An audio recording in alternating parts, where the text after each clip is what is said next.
Ito tayo guys, update tayo about si Kim Pao ganap for today guys. Ang topic cutting for today guys is mga happy moment ng Kim Pao. Paano sila nagbanding pag wala silang trabaho? Ang mga motibo ni Paolo Avellino ay Kim Chiu. Paano hinalaan ni Paolo Avellino si Kim Chiu guys? At ang panghuli nating itatapik guys ay Kim Chiu, kinukontrol na ba si Paolo Avellino? Ito guys, ayon dito sa ating legit na sources ay walang kumpirmasyong balita na kinukontrol ni Kim Chiu si Paolo Avellino. Ang kanilang relasyon ay nananatiling profesional, magkaibigan at puno ng mutual na respect sa bawat desisyon. Narito ang mga detalye tungkol sa mga tinatanong mo ukol sa tambalang Kim Pao. Ito na guys. Happy moment at bonding off ka. Jura coded interaction. Madalas silang nahuli sa kamera na napakatamis sa isa't isa sa likod ng eksena. Kasama rito ang asaran, tawanan at ng sikat na hintayan. Blues kung saan naghihintay sila sa isa't isa matapos ang taping. Ang mga jowa audit at hintayan moment nito ang taunayang dahilan kung bakit patuloy na kinikilig at maasa ang mga Kim Pao sa shippers na may totoong relasyon sa pagitan ni na Kim Chiu at saka si Paolo Avellino sa likod ng kamera. Narito ang mga ilang particular at sikat na halimbawa ng kanilang mga off-cam bonding at sweet interaction na madalas pabusapan ng mga fans. Ang sikat na hintayan blues, taping wait times. Sa mga nagdaang taping nila tulad ng Linlang at What's Wrong with Secretary Kim, madalas lang makuhanan ng video ng mga staff o fans na naghihintay matapos ang kanilang eksena. Kahit tapos ng shift ng isa, hindi ito umalis ng set hanggang hindi matapos ang eksena ng isa pang para sabay-sabay sila makauwi o makakain. Service at hatiran. May mga pagkakataon din napapansin ng mga fans na magkasama sila sa isang sasakyan papunta o pabalik mula sa mga shooting location at out-of-town promotional event. Malitan at asaran sa likod ng kamera. Asaran guys, pagmakasintahan, kilala si Paolo sa pagiging seryoso at tahimik. Ngunit kapag si Kim na ang kasama, nagiging magaldal, mapagbiro at palatawa ito. Madalas asarin ni Paolo si Kim sa mga TikTok videos nito. Habang si Kim naman ay walang tigil sa pagtawa sa mga hirit ni Paolo. Physical comfort closeness sa mga behind the scene BTS clip, natural na para sa kanila ang paghawak sa kamay, pag-akbay, pag-ayos ng buhok ng isa't isa, at pagbunong na tila may sarili silang mundo. Hindi ito mukhang pilit o para lamang sa promo, kaya naman ay tinatawag itong jura audit ng mga tagahanga. Pagkain at pag-aalaga sa set, food sharing at pag-asikaso. Kilala si Kim sa pagiging maalaga sa kanyang mga co-stars sa set. Madalas siyang ipaghanda o ipagluto ng pagkain si Paolo. Si Paolo naman ay lagi nakabantay at siguro komportable si Kim sa gitna ng pagod sa trabaho. Pang-asar sa social media, madalas din mag-post ang dalawa ng mga patama o biruan sa Twitter, X at Instagram dahil ang mga linya mula sa kanilang mga karakter na lalong nagbigay ng kilig sa kanilang fandom. Iyan po guys, intimate gathering. Nakikita rin si Paolo na dumadalo sa mga personal at pribadong selebrasyon ni Kim kasama ang pamilya at malalapit na kaibigan nito tulad ng kanyang kaarawan. ang presensya ni Paolo Avellino sa mga pribadong okasyon ni Kim ang isa sa mga pinakamalakas na patunay para sa mga tagahanga na espesyal ng kanilang ugnayan kahit walang trabaho. Narito ang mga detalye kung paano nagaganap ang kanilang banding sa mga intimate gathering, pagdalo sa mga birthday celebration, inner circle event. Tuwing kaarawan ni Kim gaya ng kanyang 30th birthday na hindi lamang siya sa telebisyon, nagdiriwang sa kanya ang private at intimate dinner sa mga pinakamalapit na kaibigan at pamilya. Palaging namamataan si Paolo na katabi niya at nakikisaya. Sorpresa sa set at likod ng kamera. Bukod sa mismong handaan, kasama rin si Paolo sa mga non-stop birthday surprises na inihandaan ng glam team at malalapit na staff para kay Kim, kung saan ay nakikitang komportable silang nagtatawanan na parang pamilya. Pakikitungo sa pamilya ni Kim, 2 siblings, kasundo ang mga kapatid. Mapapansin sa mga kumakalat na clips at post na panggapat mismo ka-vibes ni Paolo ang kapatid ni Kim na si JP Chu. Ang ganitong antas ng pakikitungo ay nagpapakita na hindi lang basta katrabaho ang turing ni Paolo kay Kim, kundi pamilyar at welcome rin siya sa pamilya nito. Respeto sa magulang. Si Paolo rin ay napaparating ng pagpapahalaga sa ama ni Kim na si Daddy William Chu, lalo na tuwing may mga milestone o selebrasyon ng actress. Pribadong paglalakbay at verbal dates, travel moments, at ang may libreng oras sa taping ng kanilang mga proyekto tulad ng Dalibay o My Love Will Make You Disappear. Madalas silang sumasama sa mga out-of-town trips o bakasyon kasama ang kanilang mga common friends sa industriya. Walang media at promo.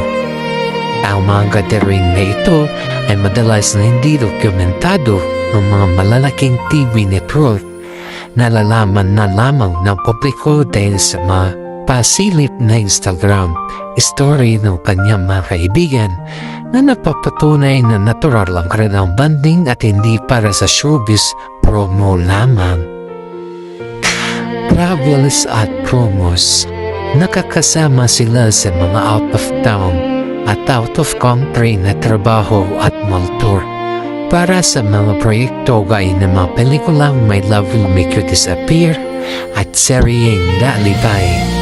Dito ay sinasamantala nila ang pagkataon na mag-enjoy at mag-banding. Tama, ang mga out of town at out of country promos para sa kanilang mga patok at proyekto ay ginagawa nilang pagkakataon para ma-enjoy at makabanding ng mas malalim dahil sa makasundo nilang hit project tulad ng pelikulang My Love Will Make You Disappear at ang seryeng Dalibay. Mas naging madalas ang kanilang pagbiyahe na magkasama. Narito ang mga huling malilimutang travel at moment ng Kim Pao, guys. And yung mga travel at moment ng Kim Pao, guys, narito po yan. Ayan. Nagpukumot sila dito guys. Ang trip, ang Dubai trip, Sky Drive at Sunrise Run, 10 km Sunrise Run sa kanilang pagbisita sa Dubai para sa screening ng kanilang pelikula. Hindi pinalampas ng dalawang mag-jogging na magkasama ng maaga. Nakuhanan pa nila ang mga magandang pagsikat ng araw habang pumatakbo. Ulitan sa vlog, sa mismong YouTube vlog ni Kim, ipinakita ang natural na lambingan nila tulad ng pag-aayos ni Kim ng make-up ni Paolo bago ang event. Kung naging viral din ang biro ni Kim katapusan ay nagpakutsada siyang gamitin ang credit card ni Paulo para sa mag-shopping. Morang support sa skydive habang matapang na tumalon si Kim mula sa 3,000 feet para mag-skydive. Nandun din si Paulo para suportahan at siguro din ligtas sa mag-press kasama ang kanyang mga manager. Nav Kim Pao World Tour sa US at Canada. Unang dalawang headliner tour ang kanilang kauna-unahang world tour biram tambalan na naganap sa mga musad tulad ng Redwood City, Anaheim, Edmonton at Toronto ay nagbigay sa kanya ng maraming oras of stage. Harutan sa likod ng entablado, inamin ng dalawa na matindi ang kaba nila dahil sila dapat lang ang bida-bida sa entablado kumpara sa mga nakaraang ASAP tour na marami sila. Ang nervyos na ito ang naging dahilan upang mas maging sandalan nila ang isa't isa. Mag-asikaso bago sumalam at mag-celebrate ng magkasama pagkatapos ng matatagumpay na show. Local na motor at food trips, Cebu at iba pang probinsya. Sa mga lokal na promo ng My Love Will Make You Disappear, nag-cover sila sa Cebu, Visayas at Mindanao. Kilala si Kim sa pagiging mahilig sa pagkain, kaya tuwing nasa probinsya sila si Paulo ang madalas niyang kasama upang tikman ang mga lokal na putahe. Taping breaks sa ibang bansa. Bukod sa trabaho, may mga chismit at pasilot din mula sa mga tagahanga na nakikita silang makasama sa maikling bakasyon sa labas ng bansa, laya ng Taiwan, Paris at mag-breaks sa kanilang shooting. Motibo at paghanga ni Paulo Avellino kay Kim Chiu na matagal ng paghanga o Destiny, inamin ni Paulo noon. Pang 2011 niya gusto makatrabaho si Kim dahil sa napakagandang personalidad nito. Para sa kanya, tadhana ang nagkasama sila sa mga hit project tulad ng Linlang at What's Wrong with Secretary Kim. Ang 2011 Confession ni Paulo Avellino ay isa sa mga pinakapag-uusapang pahayag ng aktor. Ito ang naging dahilan kung bakit pinansagan ng mga fans ang King Pao bilang isang relasyon na tumiyak to 13 years in the making. Narito ang mga malalim na detalye kung paano nagsimula ang paghanga ni Paulo at kung paano ito nakapotoo. Ang unang paghanga noong 2011 bagong lipat sa ABS-CBN. Noong taong 2011, kakalipat pa lamang ni Paulo Avellino sa Kapamilya Network mula sa kabilang istasyon. Sa kanyang mga unang interviews noong tinanaw siya kung sino aktres ang pinapangarap niyang makatrabaho. Wala pang alinlangan niyang binanggit ang pangalan ni Kim Chiu dahil sa lakas ng karisma nito at husay sa pag-arte. Magkaibang mundo noon. Hindi agad nagkakatotoo ang hiling ni Paulo dahil makasama ang kanilang mga nagiging proyekto at ang kanilang mga tambalan noon. Gayunpaman, nananatili ang taas na pagtingin ni Paulo sa kakayahan ni Kim bilang aktres. Ang pagtatagpo sa Linlang noong 2023. And po guys, ang pagtatagpo ni sa Linlang noong 2023. Ito na. Ito guys, alam naman din natin na si Paulo ay kilala sa mga pagiging seryoso. Ang tamang panahon. Matapos ang mahigit na isang dekada, nakatagpo sa wakas ang dalawa sa serye ng Linlang Ayon kay Paulo, hindi niya inaasahan ng isang madilim at seryosong serye ng paghihindaan upang matupad ng kanyang matagal ng pangarap na makatrabaho si Kim. Agarang chemistry sa set ng Linlang lalong napatunayan ni Paulo kung bakit hinahangaan niya si Kim. Ang natural na connection nila sa screen ang naging dahilan kaya agad silang sinundan ng isa pang proyekto, ang Pinoy adaptation ng What's Wrong with Secretary Kim. Bakit para sa kanya ay destiny ito? Perfect timing. Naniniwala si Paulo na makasama sila sa panahon na pareho na silang mature bilang ang mga aktor at individual. Kung makasama raw sila noong 2011, baka hindi naging ganito kalalim ang kanilang pagkakaibigan at pagkakaintindihan.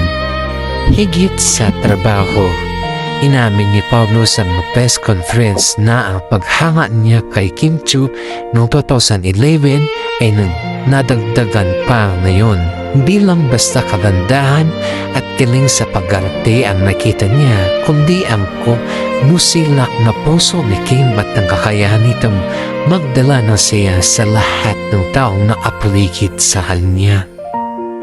Mood seeker at inspirasyon. Hinahangaan ni Paulo si Kim dahil napakabilis nitong magtrabaho.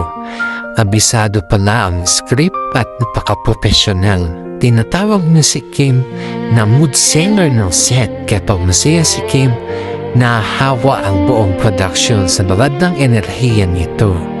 Ang katangiang ito ni Kim Chiu bilang isang mood seller at inspirasyon sa trabaho ang isa sa mga dahilan kung bakit labis ang ginaganang si Paulo Avellino. Ayon sa actor, malaki ang may tutulong ng positibong enerhiya ni Kim upang gumaan ang pakiramdam ng lahat sa set, lalo na tuwing guyatan o mamulikat ng mga eksena. Narito ang mga partikular na sitwasyon kung paano naging inspirasyon ni Kim sa kanila ang mga taping. Enerhiya, Chiu sa set. Antay-puyat at pagod. Kilala mga shooting ng teleserye at pelikulang mahabang oras ng trabaho na madalas umaabot hanggang madaling araw. Inamin ni Paulo sa mga interviews na nakaramdam ng crew na bumababa na ang enerhiya ng lahat. Ang boses, tawa at sigla ni Kim ang muling nagpapagising sa buong production. No bad days, humahanga si Paulo dahil kahit anong pagod, puyat o personal na pinagdadaanan ni Kim, hindi ito nakikita sa kanyang mukha pagdating sa set. Palagi siya nakangiti, umabati sa lahat mula sa direktor hanggang sa utility staff at may dalawang positibong vibes. Kahangahangang profesionalismo. Naging handa at kabisado ang script. Binigyan din ni Paulo na napakabilis magtrabaho ni Kim dahil sa pagdating ito sa set ay kabisado na ito ang lahat ng kanyang mga linya. Hindi ito naging sanhi ng delay at padalas ay nakukuha ang mga eksena sa counting takes lamang. Mabilis mag-adjust. Bilang isang veterano actress, mabilis sumunod si Kim sa mga direktiba ng kanilang direktor. Maging sa seryosong drama ng Linlang rom-com na What's Wrong with Secretary Kim o sa kanilang mga sunod-sunod na proyekto tulad ng Daddy Bye, My Love Will Make You Disappear. Paano naging inspirasyon si Kim kay Paulo? Ang hahawa ng gana. Si Paulo ay kilala sa industriya bilang isang seryoso, tahimik at introvert na aktor. Ayon sa kanya, ang pagiging extrovert at nasasayahin ni Kim ang nagtulak sa kanya na maging mas bukas, mas labito ni biro at mas mag-enjoy sa trabaho kumpara sa kanyang mga nakaraang proyekto. Mutual na respect. Dahil nakikita ni Paulo ang delikasyon ni Kim, sinusuguro niya na binibigyan niya ang kanya 100% sa bawat eksena upang maging pantay ang kalidad ng kanilang pagbaratay at hindi masayang ang pagod na actress. Motibo. Ang pangunahing motibo ni Paulo ay ang suportahan si Kim bilang co-actor at mabigay ng kalidad na proyekto sa kanilang mga tagahanga.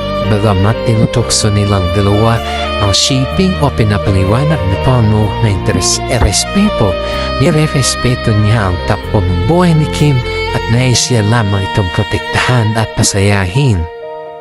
Ang ganitong pananaw ni Paolo Avellino ang dahilan kung bakit lupos siyang iginagalang hindi lamang sa mga tagahanga kundi pati na rin sa pamilya ni Kim Chu.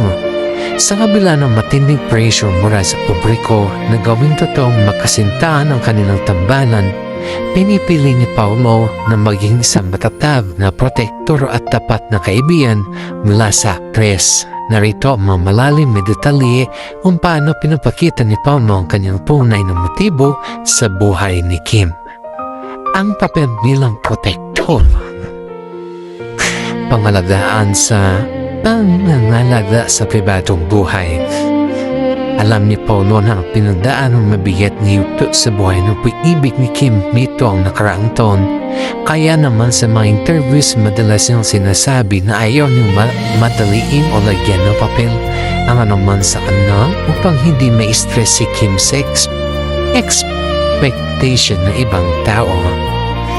Magtanggol sa bashers. Tuwing may mga negatibong issue o pambabatikos kay Kim online, hindi nagdadalawang isip si Paulo na magsalita na magproso pagtanggol ang actress. Ang kanyang layunin ay panatiling payapa at ligtas ang kapaligiran ni Kim Chu habang nagtatrabaho sila. Di kalitad na proyekto para sa mga fans. Walang gimmick o fake promise. Binigyan din ni Paulo ng tagumpay ng Kim Pao sa mga proyekto tulad ng My Love Will Make You Disappear. At ang dalibay ay hindi base sa peking relasyon para sa kanya. Ang tunay na motibo nila ay ibigay ang pinakamahusay na pag-arte para sa mga tagahanga na naglalaan ng oras at pera para suportahan sila. Profesional na suporta. Bilang co-actor, itinitiyak ni Paulo na komportable si Kim sa bawat eksena, lalo sa masensitibo o mabibigat na emosyonal na bahagi. Pinapakita niya ito sa pamamagitan ng paggabay at pag-alalay sa actress likod ng kamera. Ang pangunahing hamarin o pasayahin si Kim Chu. Genuine happiness.